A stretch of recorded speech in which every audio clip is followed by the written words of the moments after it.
श्रियकान्ताय कल्याणनिधये निधयेतिनाम् श्रीवेङ्कटनिवासाय श्रीनिवासाय मङ्गलम्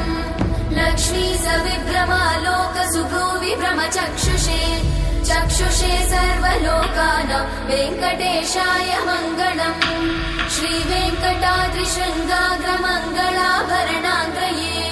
मङ्गलानां निवासाय श्रीनिवासाय मङ्गलम् सर्वावयव सौन्दर्य सम्पदा सर्वचेतसां सदा सम्मोहनायास्तु वेङ्कटेशाय मङ्गलम् नित्याय निरवध्याय सत्यानन्दचिदात्मने सर्वान्तरात्मने श्रीमद् वेङ्कटेशाय मङ्गलम्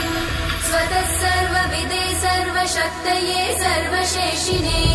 सुलभाय सुशीलाय वेङ्कटेशाय मङ्गलम्।